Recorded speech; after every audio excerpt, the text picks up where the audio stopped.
Magandang araw mga kaibigan. Pag-usapan natin ngayon ang approval and trust ratings ng DepEd at iba't ibang ahensya ng gobyerno as published by Publicus Asia sa kanilang third quarter survey, yung tinatawag nilang pahayag. So, kapansin-pansin dito, ang DepEd na dating nangunguna for 2 straight years habang nandyan pa si VP Sara as DepEd Secretary, palaging most trusted, pinakamataas na approval ratings, DepEd. Itong third quarter, di ba, nag-resign na siya nung, kailan ba yon? 2 or 3 months ago. Nako, bumulusok na po ang ratings ng DepEd. Hindi na siya yung most trusted at most approved. Okay, dito po, press release ng Publicus Asia, isa po sa mga credible na survey group.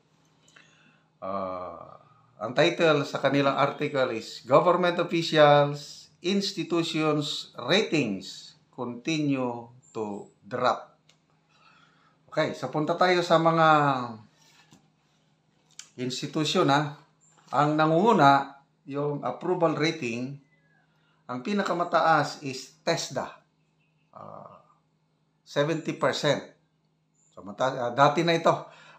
TESDA at DepEd ang palaging nasa top, including the AFP pala. Tatlo yan. So, ang pinakamataas ngayon is TESDA at 70%. Sumusunod ang AFP at 65% approval rating. Maalala ko, ang DepEd, yung mga nakaraang quarter, mga nasa 70 plus din ang kanyang approval rating. So dito, kapansin-pansin, nawala. Mamaya ko na lang sabihin, nasa kulelat na po ang DepEd yung kanyang approval rating pag-alis ni VP Sara.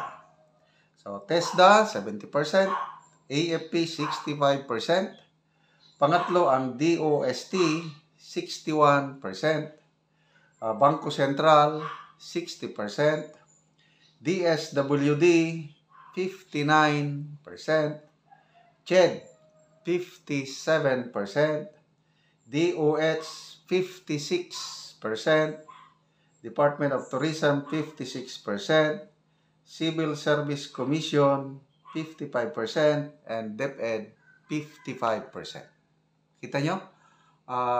Nasa ano na siya 1, 2, 3, 4, 5, 6, 7, 8, 9 pang number 10 na lang. Dating number 1 naging number 10 itong third quarter. So punta naman tayo sa trust ratings.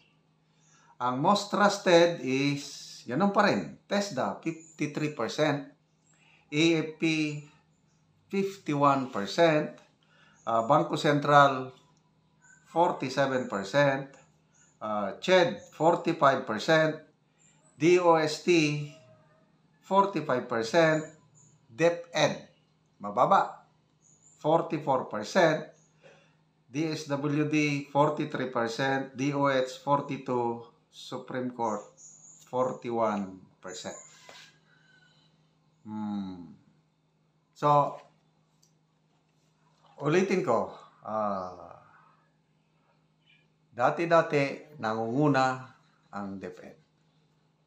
Ngayon, bumulusok na. Anong ibig sabihin? Ang taong bayan, nakita nila yung talagang magandang ginagawa ni VP Sara sa DepEd. Kaya, consistent ang kanyang, kahit anong survey groups, hindi lang Publicus, kahit yung iba pang survey groups na bantayan ko, na consistent ang pagiging number 1, o kung hindi man number 1, number 2. 1 and 2 lang Kasi naglalaban palagi sila sa DepEd. Dali akay may tumatawag. Hello Mark. Nag-vlog ako. Tapusin ko lang vlog. Tama ba yun? 25 kilos ang 25 kilos yung isang sako? Ha? Oh, Oh, yun na lang. Yun na lang. Sige. Okay, so ano pa? Nangunguna palagi yung tatlo, ah, TESDA, AFP, and DepEd. So, na-maintain ng TESDA at AFP ang kanilang mataas na approval and trust rating. And ako, bilang retired na sundalo, I am so proud na naging member ako ng AFP. Actually, ngayon, member pa rin ako bilang nasa reserve force. Okay. So, congratulations sa TESDA at AFP. Kaya lang nakakalungkot na biglang bumulusok ang ratings ng DepEd. Okay.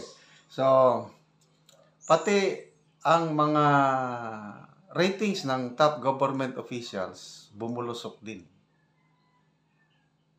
Lahat, yung top 5, pababa lahat. Si PBBM, ang kanyang rating, itong press release ng Publicos, 43% na lang ang kanyang approval rating. Dati, 44 nung second quarter. Pinakamababa si Speaker Martin Romualdez.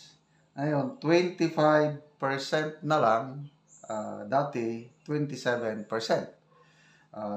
Si Chief Justice Raymond Gismondo, dati, ngayon 28% na lang, dati 29%. Si VP Sara at Senate President Escudero, bumaba sila, 6% ang binaba ng kanilang approval rating. Tinignan ko dito sa press release, hindi man nakalagay, ilang percent ba? Hindi ko alam kung ano yung second quarter na no. Basta, the fact remains na bumaba lahat ang ratings. So, both government officials and institutions, mababa na ang rating pababa. So, ito yung summary ng conclusion ng Publico. Sabi niya, the trend, yung pababa, reflect the growing concern among Filipinos over the performance and accountability of their leaders and institutions as government officials and agencies face heightened pressure to regain public trust. Ang taong bayan ngayon, mata na yung well-informed. Kasi nga, dahil sa social media, although may dalawang kampo, kanya-kanyang pabango. Yung may ibang grupo, pinapabango ang kanyang sarili. Kaya lang, ang taong bayan, nag-iisip, nakikita nila na both, lahat na ng political leaders, nagkakaroon na ng growing discontent ang mga tao. Kasi, wala na, apektado ang buhay. Yung pahirap ng pahirap ang buhay. Yung nabasa ko kanina, yung SWS survey, yung hunger, incidence ng hunger tumaas. December of 2003 last year, 12.6% ang hunger incidence. Itong March of 2024, this year, pinaka-latest na survey, tumaas 14.2% ang nagugutom.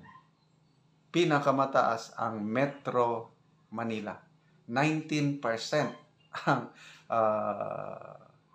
hunger incidence sa ang mga respondents nakaranas ng involuntary hunger, yung talagang walang makain. So, ma-recall ko ulit yung dream o yung pahayag, yung legacy ng Pangulo na gusto niyang ma-remember, maiwanan niya sa taong bayan bilang Pangulo. Sabi niya, wala nang Pilipinong magugutom. Wow, ang sarap pakinggan. Idea. Kaya lang in reality, hindi nangyayari. So, it's a wake-up call, both leaders, Marcos ka man, Duterte ka man, basta elected and appointed government officials, this is a wake-up call na you must deliver. Lalo na in terms of itong inflation, yung pag-control sa presyo dahil kawawang-kawawa ang mga nasa laylayan. Even yung mga nasa middle class na yung mga government workers, apektado sa napakataas na presyo ng bilihin. Ang number one concern na ng mga Pilipino ngayon, paano mapababa ang presyo ng bilihin, lalo na pagkain.